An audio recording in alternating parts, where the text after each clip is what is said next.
Hello, അങ്ങനെ മഴ തോരും മുമ്പേ പുതിയ പ്രൊമോല് നമ്മുടെ വൈജയന്തിയുടെ വീട്ടിൽ പുതിയ വേലക്കാരി വരുവാണ്. അപ്പോൾ അവര് വന്നിങ്ങനെ ചായ കുടിക്കുന്ന സമയത്ത് നമ്മുടെ കൃഷ്ണമോൾ ഇങ്ങനെ ചോദിക്കുന്നുണ്ടേ, "നിങ്ങളുടെ കയ്യില് വടിവാളുണ്ടോ? മലപ്പുറം കത്തിയുണ്ടോ?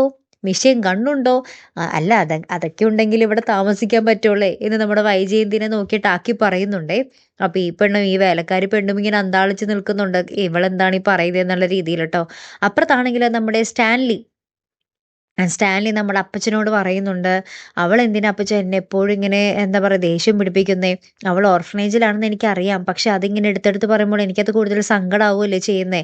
അതാണ് ഞാൻ ഈ ദേഷ്യമായിട്ട് പ്രകടിപ്പിക്കുന്നത്. അത് അവൾക്ക് മനസ്സിലാകുന്നില്ലല്ലോ" എന്നൊക്കെ ഇങ്ങനെ പറയുവാണ്. അപ്പോൾ അപ്പുറത്താണെങ്കിലും നമ്മുടെ അലീനയുടെ അടുത്ത് നമ്മുടെ സ്റ്റാൻലി ദേഷ്യപ്പെടുന്നതും കാണിക്കുന്നുണ്ട്. അതായത് അലീന വീണ്ടും ഇങ്ങനെ അനാഥാലയം എന്നൊക്കെ പറഞ്ഞുകൊണ്ട് ഇങ്ങനെ പറയുമ്പോഴത്തേക്ക് നമ്മുടെ സ്റ്റാൻലി ഒന്നും മിണ്ടാതിരിക്കുമോ, "ഞാൻ പലതവണ പറഞ്ഞിട്ടില്ലേ അത് പറയരുതെന്ന്" എന്നൊക്കെ പറയുന്നുണ്ട്. അപ്പോൾ അലീന പറയുന്നുണ്ട്, "ഞാൻ 21 കൊല്ലത്തോളം അവിടെയാണ് താമസിച്ചത്. പിന്നെ ഞാൻ എങ്ങനെ പറയാതിരിക്കും" എന്നും പറഞ്ഞ് അലീനയും കുറെ പറയുന്നുണ്ട്. ലാസ്റ്റ് അലീന പറയുന്നുണ്ട്, "എന്നെ എന്താ പറയുക കൊണ്ടുവന്ന സ്ഥലത്ത് നിന്ന് തന്നെ എന്നെ തിരിച്ചു കൊണ്ട് ആക്കിക്കോളൂ.